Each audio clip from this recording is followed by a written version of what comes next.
এই বন্ধুরা, তোমরা কেমন আছো? আমিও ভালো আছি। তো আজকে ডিমের কোরমা করব। কোনোদিন করিনি, আজ ফার্স্ট। দেখি কীরকম হয়। আর ডিমটা সিদ্ধ হয়ে গেছে, একটুখানি ডিমগুলোকে একটুখানি পিস পিস করে নিলাম। করে নিয়ে এবার নুন লঙ্কার গুঁড়ি দিয়ে একটুখানি মাখিয়ে রাখলাম। এদিকে সাদা তেলের মধ্যে ঘি দিলাম, তাহলে একটুখানি তরকারিটা ঘ্রাণ আসবে। এদিকে ডিমটাকে একটুখানি হালকা ভেজে নিলাম। ভেজে নিয়ে এবার তুলে রেখেছি। এটা পেঁয়াজ বেরেস্তা করার জন্য রেডি করছি। আর এদিকে ডাল হচ্ছে, এদিকে পেঁয়াজ বেরেস্তার জন্য রেডি হচ্ছে। আস্তে আস্তে পেঁয়াজটাকে মজিয়ে ভাজবো। পেঁয়াজ বেরেস্তা হয়ে গেছে। এবার তেজপাতা, দারচিনি, এলাচ, গোলমরিচ সব দিয়ে এবার একটু মশলাটাকে ভেজে নেব।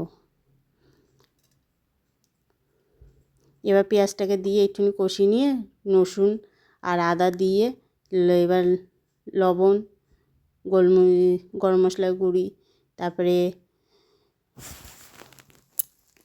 এগুলো দিয়ে কষিয়ে নিয়ে তারপরে ডিমটাকে দিয়ে দিলাম। ডিমটা একটুখানি কষবে মশলার সাথে। এবার কাঁচা লঙ্কাও দিয়ে দিলাম। এবার একটুখানি কষবে। কষার পর পেঁয়াজ বেরেস্তাটাকে দিয়ে দিলাম।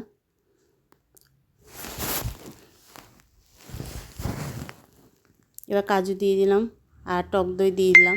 দিয়ে একটু কষাতে বসিয়ে দিলাম। আর পেঁয়াজ বেরেস্তা উপর দিয়ে একটু